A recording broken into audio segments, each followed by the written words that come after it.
A former slot technician just revealed the truth about grand jackpots. And what you're about to learn could change everything about how you play these machines. Casinos keep this information buried in technical manuals that most players will never see, and this knowledge could save you from years of wasted play and thousands of dollars in mistakes you don't even know you're making. Here are the 7 secrets insiders revealed about grand jackpots. And the first one is something casinos absolutely don't want becoming common knowledge. Secret number 1: the jackpot isn't random, it's on a timer. According to former technicians who programmed these machines, most progressive jackpots don't operate the way players think they do. They use what's called a must-hit-by algorithm, and understanding this changes everything. Margaret found this out the hard way. She was a regular at her local casino, playing the same progressive machine every Thursday afternoon for nearly 2 years. One Thursday, she played for 3 hours, watched the grand jackpot sitting at $4,947, and decided to leave for dinner. When she returned just 15 minutes later, someone else was collecting a $50,000 grand jackpot on her machine. What Margaret didn't know, what the casino never told her, is that jackpot was programmed to hit before it reached $5,000. Internal documents from slot manufacturers reveal that these machines have hidden meters with specific thresholds. A jackpot advertised as must hit by $5,000 is actually programmed to trigger somewhere between $4,500 and $5,000. According to former technicians, the closer that meter gets to the maximum threshold, the higher the probability becomes with each spin. But casinos don't display these thresholds publicly. They're buried in pair sheets and technical specifications that only employees see. So players like Margaret walk away from machines that are literally about to pay, while others sit down at jackpots that just reset and won't hit again for weeks. The math is simple, but the information is hidden. Margaret later discovered the jackpot was at $4,947 when she left, just $53 away from the maximum threshold where the probability would have been at its absolute highest. And if you think that's surprising, wait until you hear what former casino managers revealed about bet requirements and how most players unknowingly disqualify themselves from ever winning the grand jackpot at all. Secret number 2: most players bet too little to qualify. David Chen learned this lesson in the most brutal way possible. He took a weekend trip to Atlantic City, found a Dragon Link machine with a grand jackpot displayed at $186,000 in glowing numbers above the screen, and settled in for what he thought would be his lucky night. 6 hours later, at 150 per spin, he hit the combination. The machine exploded with lights and sound. The grand jackpot symbols lined up perfectly across the pay line, and David's hands were shaking as slot attendants rushed over. But when the floor supervisor arrived with the paperwork, David's celebration ended instantly. His payout was $2,400, not the $186,000 grand jackpot displayed 3 feet above his head. The supervisor explained very politely that the fine print required a $5 minimum bet for full jackpot eligibility. David had been betting $1.50 per spin. Internal training documents obtained from former casino managers reveal something disturbing. 73% of players on progressive jackpot machines don't bet enough to qualify for the full amount. The machines are programmed to pay what's called a proportional jackpot based on your bet level. David's 150 bet was 30% of the required $5 minimum. 30% of $186,000 is $55,800, but even that isn't what he received. The proportional calculation applies different math depending on the casino's specific programming. And according to former employees who configured these systems, the formula is intentionally complicated. Most players never read the help screens that explain bet requirements. They see the massive number, they see the grand jackpot label, and they assume any bet qualifies. Former slot attendants report this is one of the most common and intentional sources of player confusion. The machines are legally compliant because the information exists somewhere in the digital help files, but casinos know most players won't find it. David spent 6 hours and approximately 900 spins, burning through nearly $1,400 in bets. Chasing a jackpot he was never eligible to win at his bet level. When he asked why the machine didn't warn him, why there wasn't a clear notification that his bets were too small, the floor supervisor just pointed to a small icon on the screen that said, "See help for details." The look on David's face, according to the attendant who processed his W-2G form, was absolutely heartbreaking. He'd already called his wife to tell her they'd won enough to pay off their mortgage. But secret number 3 is where things get really disturbing, because even if you bet correctly and hit the jackpot legitimately, the amount displayed on that screen isn't anywhere close to what you'll actually take home. Secret number 3, the displayed jackpot. Amount is misleading. Remember how we mentioned casinos hide critical information? This is the worst example, and it's completely legal. Jennifer Martinez was a grandmother from Phoenix who'd been playing the same penny slots for 15 years. Small bets, modest wins, nothing life-changing. Then, one Saturday afternoon at a tribal casino outside Scottsdale, she hit the grand jackpot on a Lightning Link machine. $240,000. The machine locked up, the music played, casino staff rushed over with cameras, and Jennifer posed for photographs holding an oversized check that said $240,000 in letters 2 inches tall. Her daughter posted the photo on Facebook within minutes. Friends commented congratulations, family members called, and Jennifer spent that evening making plans. She'd pay off her house, help her son with his medical bills, and finally take that trip to see her sister in Ireland. The casino presented the experience like a lottery winner's press conference. What Jennifer didn't know, what nobody explained during the celebration, was that $240,000 wasn't what she was actually going to receive. 2 weeks later, when the casino mailed her payout documentation, reality hit. Her actual deposit was $147,000. The breakdown she hadn't expected arrived on official letterhead: federal withholding at 24%, state withholding at 5%, and a W-2G tax form that she'd need to report when filing next April. Former casino accounting staff who processed these payments report this as standard procedure, but the marketing department and the floor celebration crew don't mention it. Every jackpot over $1,200 triggers automatic federal withholding of 24%. Depending on your tax bracket, you might owe an additional 13 to 17% when you file your annual return. State withholding adds another 3 to 8% in most states. According to internal casino financial documents, the average final take-home amount for jackpot winners is between 58 and 62% of the displayed total. But when casinos advertise the win, when they take the photos, when they update their promotional materials, they use the gross amount. $240,000 grand jackpot sounds significantly better than $147,000 after mandatory withholdings. A former casino marketing employee stated in a regulatory hearing that we're technically not lying, but we know what players assume when they see those numbers. Jennifer had already made financial commitments based on $240,000. She'd verbally agreed to help her son with a $35,000 medical procedure and promised her sister she'd buy plane tickets for both of them.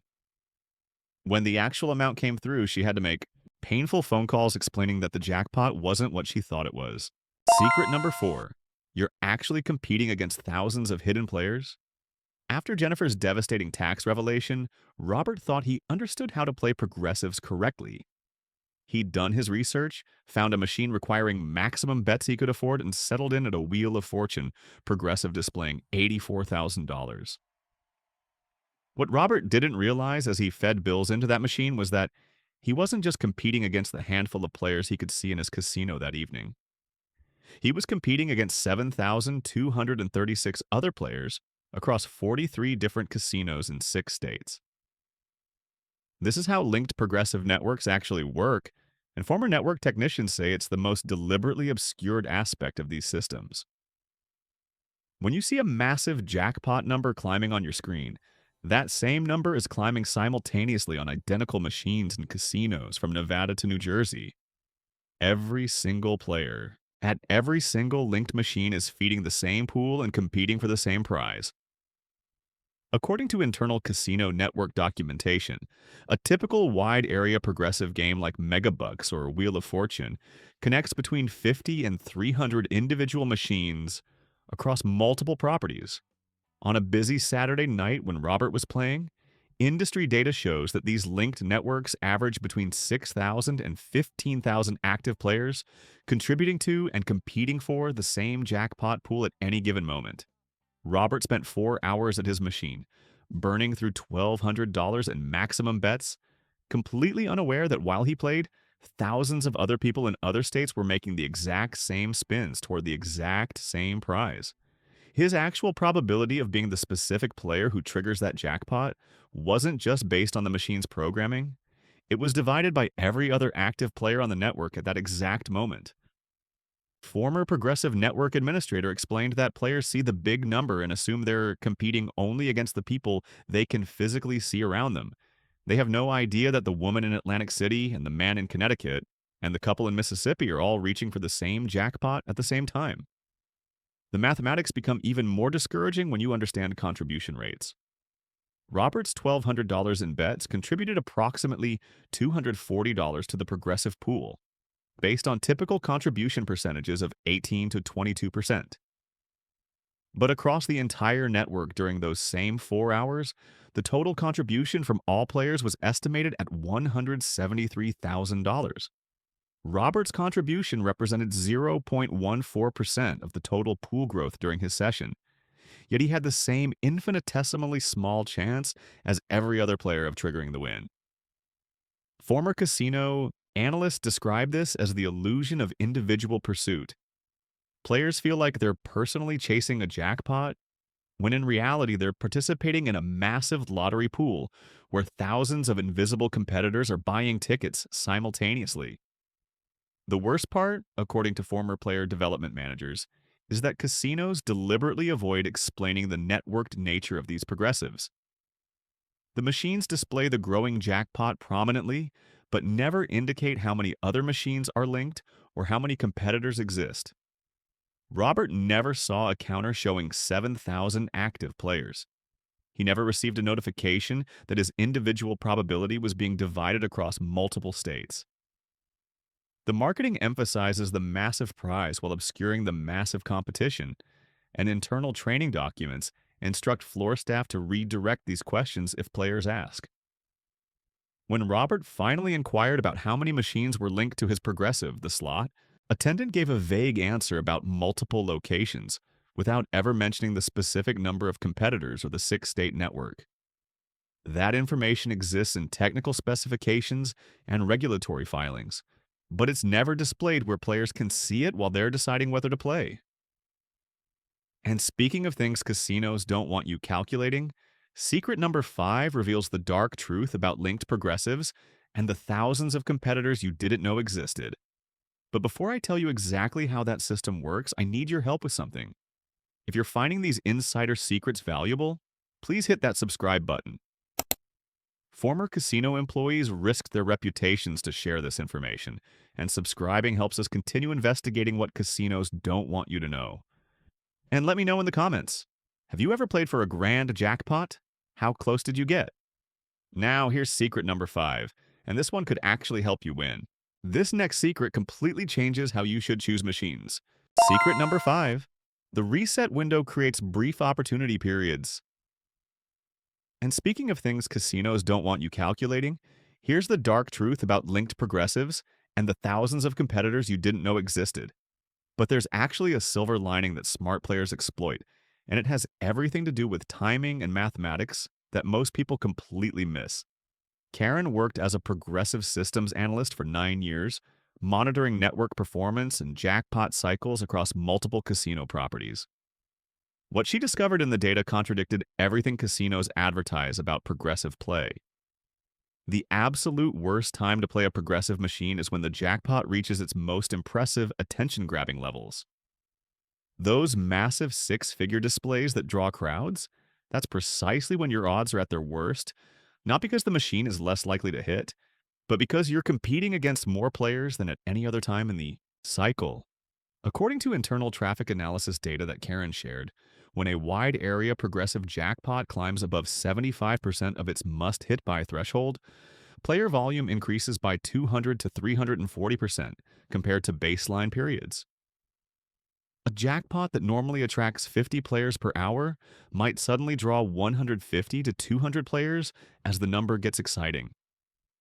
Everyone sees that massive total climbing toward its maximum and assumes this is the optimal moment to play, but the mathematics work against them. With 3 times as many competitors, your individual probability of being the winning player drops proportionally, even though the overall jackpot probability increases. But here's what Karen learned that changed her entire approach. Immediately after a jackpot hits and resets, player traffic crashes. The same machine that had 200 people competing drops to maybe 15 to 25 players in the days following a major payout. People assume the machine just paid so it won't hit again soon, but that's not how the must-hit buy systems work. The reset seed means the machine starts fresh toward its next threshold, with a guaranteed payout window ahead. Karen's analysis of 14 months of traffic data across 30 linked machines showed that post-reset periods had 78% fewer active players on average, but the jackpot still had to reach its programmed threshold. Fewer players competing for the same eventual payout meant each individual player's odds improved dramatically during these windows. She tested this theory personally over 3 years, exclusively playing progressives within the first week after they'd reset following a major jackpot. Her total investment was approximately $9,000 across that period, playing twice monthly for 2 to 3 hour sessions, always choosing machines that had recently paid out when other players avoided them. In that time, she hit 2 jackpots, one for $8,700 and another for $11,200. Her net profit after 3 years was just under $11,000.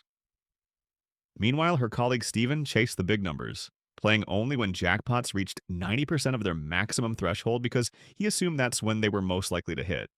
His 3-year investment totaled approximately $8,500, and his largest single win was $1,200. His net result was negative $7,300. The pattern emerged clearly in Karen's data. The best time to pursue a progressive jackpot is when it looks least attractive to other players, specifically within 3 to 10 days after a reset when the displayed amount is still relatively modest, but the competition has evaporated. Former casino managers admit this creates a counterintuitive advantage that almost nobody exploits because it requires patience and discipline that contradicts natural gambling impulses. Players want to chase the big, exciting numbers, which is exactly what makes those moments the worst time to play from a probability standpoint. Secret number 6. Jackpot frequency is more important than jackpot size. Remember how we talked about competing against thousands of players? Here's what smart insiders do instead. And this strategy completely contradicts everything casinos want you to believe about chasing the biggest numbers.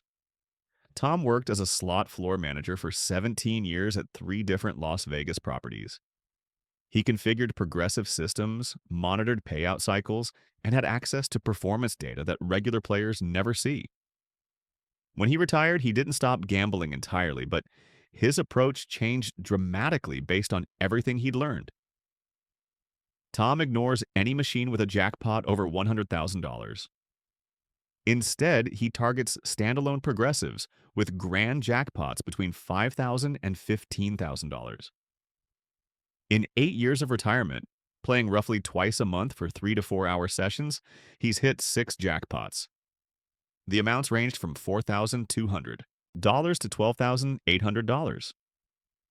His total winnings across those 8 years come to approximately $47,000. Now compare that to Linda, a player Tom knew from his management days who's been chasing megabucks at the same casino for the past 8 years. She plays every Friday night, same machine when possible, convinced that consistency will eventually pay off. Her estimated total spending over 8 years, based on her regular 4-hour Friday sessions at $3 per spin, comes to roughly $52,000. Her largest single win in all that time was $3,400, and it wasn't even the jackpot.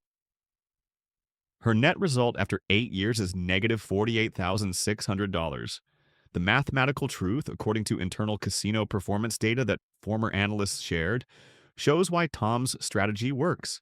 Standalone progressive machines, the ones that aren't linked across multiple properties, typically hit once, every 18,000 to 75,000 spins depending on the specific game and denomination. Wide area progressives like Megabucks hit once every 10 to 50 million spins. Tom deliberately chose to play machines with 1 in 50,000 odds instead of 1 in 50 million odds. That's 1,000 times more likely. His actual hit rate of 6 jackpots across approximately 240,000 total spins aligns almost perfectly with the probability models. He understood something most players miss. You're 1,000 times more likely to win $5,000 than $5 million. Internal casino reports tracking time on device until Jackpot reveal that standalone progressives average 120 to 180 hours of cumulative play before paying their grand jackpot. Megabuck-style wide-area progressives average 8,000 to 15,000 hours. The difference isn't just mathematical, it's the difference between a realistic goal and a statistical impossibility within a human lifetime of casual play. But casinos prefer that you chase the opposite.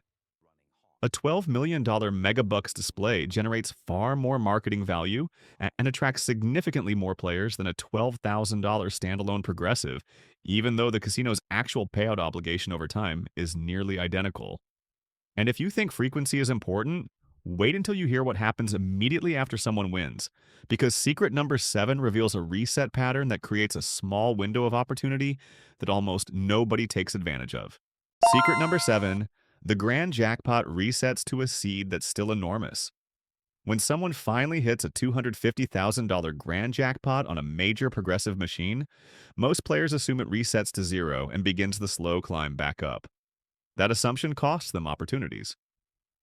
According to technical programming specifications from former progressive system technicians, these machines don't reset to 0. They reset to what's called a seed amount, and for major progressives, those seeds are substantial. A typical high-level progressive might reset to anywhere from $10,000 to $50,000 depending on the game. The Wheel of Fortune progressive, one of the most popular wide-area games, seeds at $200,000. The moment someone wins the displayed jackpot, that base amount is immediately reinstated. This creates what advantage players call the reset window. Alan tracked progressive jackpot cycles as a hobby for 5 years, visiting the same casino 3 times weekly and documenting every grand jackpot hit on their bank of standalone progressives.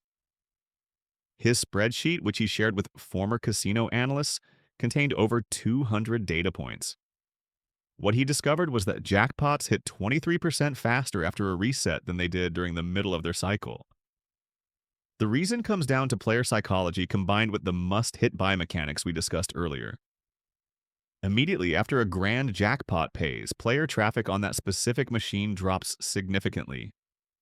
People assume the machine just paid out so it won't hit again soon, even though the reset seed means it's starting fresh toward its next must-hit threshold. But here's what makes this interesting. The machine still has to reach its programmed must-hit by maximum. If a progressive must hit by $50,000 and it just reset to a $10,000 seed, it will hit somewhere between $45,000 and $50,000. Again. With fewer players competing for spins during the post-reset period, any individual player who does sit down has a higher relative probability of being the one who triggers it when the threshold approaches. According to Allen's data, the average time from reset to next jackpot was 62 days across all the machines he tracked. But during the first 2 weeks after reset, when player volume was lowest, 3 machines hit again within 9 to 14 days. A former slot technician explained that the best time to play for a grand jackpot is actually right after someone wins. But almost nobody does because it feels counterintuitive. Players avoid machines that just paid out, creating the exact conditions that improve individual odds for the few players who understand the system. But the most shocking revelation from these insiders isn't about winning at all. It's about what happens after you win. And this next part is something former casino hosts specifically said they wished every player understood before they started chasing these jackpots. This is the part that former casino hosts specifically said they wished players understood before chasing jackpots. Because what actually happens when you win big is something casinos carefully orchestrate to look like celebration, but functions as something entirely different. Sarah Morrison won a $127,000 grand jackpot on Dragon Link at a casino outside Reno on a Wednesday evening in March. The machine locked up exactly the way it's programmed to, with flashing lights and celebratory music loud enough that players 3 rows away turned to look. Within 60 seconds, floor staff arrived at her machine. A slot attendant verified the win, confirmed the combination on screen, and immediately began the congratulations process with handshakes and smiles. What Sarah didn't expect was what came next. She waited 45 minutes while staff completed verification procedures and prepared paperwork. Other players gathered around to watch, some taking photos, creating a spectacle that made Sarah feel less like a winner and more like she was part of a performance she hadn't auditioned for. Multiple forms of identification were required. Tax documentation was prepared. A photographer arrived to take her picture holding an oversized promotional check. According to former casino hosts, every step of this process serves dual purposes. Security protocol, yes, but also marketing opportunity. Within 10 minutes of winning, Sarah's emotional state shifted from pure joy to something closer to administrative overwhelm, and she later told friends she felt like she was under investigation rather than being celebrated. But the financial reality that followed was even more jarring than the immediate circus. Sarah received paperwork showing that 24% federal withholding had been automatically deducted, removing $30,480 from her $127,000 win. State withholding at 5% took another $6,350. Her immediate payment was $90,170, which felt substantial until she met with her accountant in April. Sarah's regular annual income was $68,000. Adding the jackpot created a combined income of $195,000, pushing her into a higher federal tax bracket. Her total federal obligation became 32% of her combined income.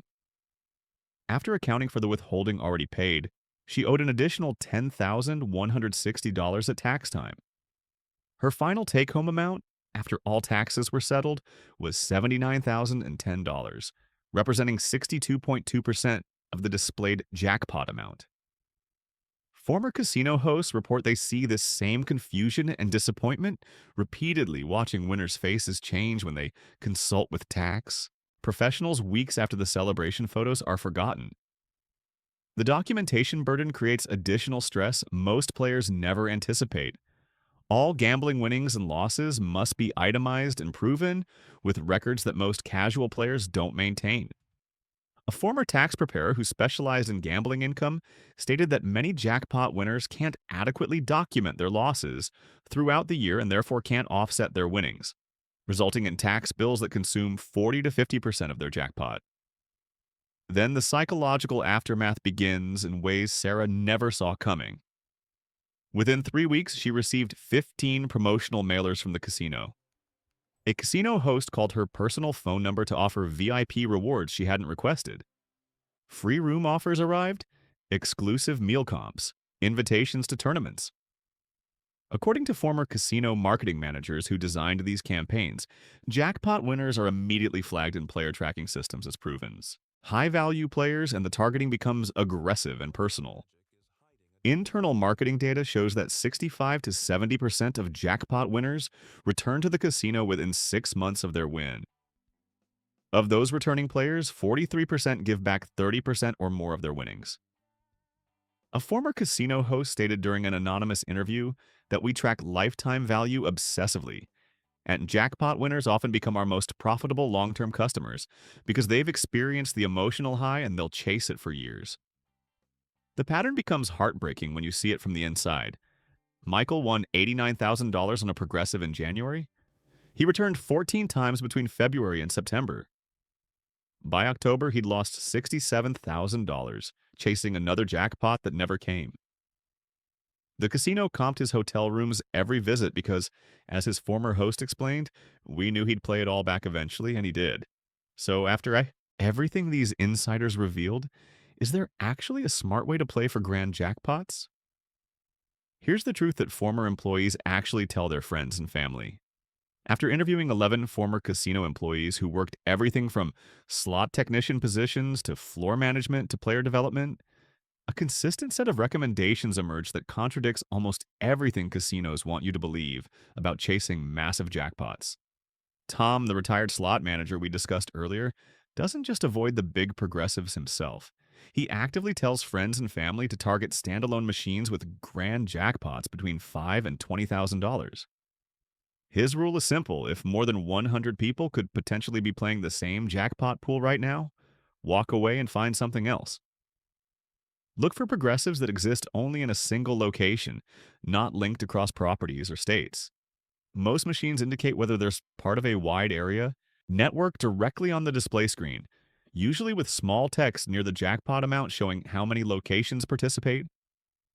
If that information isn't visible, ask a slot attendant before you put a single dollar into the machine. The second recommendation from multiple former technicians involves tracking must hit by thresholds, which many casinos now display on mystery progressive machines. When a jackpot shows must hit by $5,000, the optimal time to play is when the current amount reaches 90% of that maximum. A machine sitting at $4,500 is mathematically far more likely to trigger than the same machine at $2,000, even though both are heading toward the same threshold. This isn't speculation, it's how the algorithms are programmed. Combine that timing knowledge with off-peak hours, specifically between 2 and 6 in the morning on weekdays, and you're playing when competition is lowest, but the jackpot has still accumulated from the previous day's peak traffic. Former floor managers documented that during prime weekend evenings, 40 to 50 players might cycle through popular progressive banks. But at 4 in the morning on a Tuesday, that number drops to 3 to 7 players competing for the same pool. The third universal piece of advice concerns bet amounts, and it's non-negotiable. Always verify the minimum bet required for full jackpot qualification, and never play unless you can comfortably make that maximum bet for at least 100 consecutive spins. If a machine requires $5 per spin for grand jackpot eligibility, and you can't afford to play $500 worth of spins, choose a different machine with lower requirements. David's story from earlier demonstrates why this matters, but former employees see versions of that scenario weekly, watching players invest hours on machines where they were never eligible for the advertised amount. Former casino hosts so universally recommend establishing a jackpot-specific bankroll before you sit down, typically 50 to 80 times the minimum qualifying bet, and setting a firm time limit of 90 minutes maximum, regardless of whether you're winning or losing. A $5 minimum bet means bringing $250 to $400 that you've mentally categorized as entertainment expense, not investment. And perhaps most importantly, keep detailed records of every session, every win, every loss, documented with dates and amounts, because if you do hit a jackpot, those records become essential for tax purposes, and most winners fail at this step. But even with all these strategies, even with the insider knowledge and the optimal timing and the smart machine selection, former casino analysts want you to understand something fundamental. The house edge still exists on every single spin. Standalone progressives typically carry an 8 to 12% house edge. You're improving your odds from 1 in 50 million to 1 in 50,000, which sounds dramatic until you realize 1 in 50,000 is still exceptionally unlikely. The mathematical reality is that most players, even those following every recommendation perfectly, will never hit a grand jackpot in their lifetime of casual play. A former slot director stated it most clearly: these strategies reduce how much you lose while chasing, but they don't guarantee you'll win. They just make the loss slower and slightly less painful. So here are those 7 secrets one final time. The information that former casino insiders wish they could post on signs above every progressive machine. Jackpots use must-hit buy timers that create optimal playing windows. Most players don't bet enough to qualify for the displayed amounts. Those displayed amounts are always pre-tax, and you'll take home 60% at best. Timing your play during off-peak hours affects your individual odds. Linked jackpots mean you're competing against thousands of players you'll never see. Frequency of smaller jackpots beats the size of massive ones. And the post-reset window creates opportunities that almost nobody exploits. This information came from people who programmed these machines, configured these systems, and watched thousands of players make the same mistakes year after year. And they specifically asked that players understand the truth before walking through those casino doors. If this video helped you understand jackpots better, please subscribe for more insider casino secrets that employees aren't supposed to share. Let me know in the comments which secret surprised you most, because I'm genuinely curious what resonated. And remember, casinos make their money because most players don't know what you just learned. So play smarter, not harder, and never with money you can't afford to lose.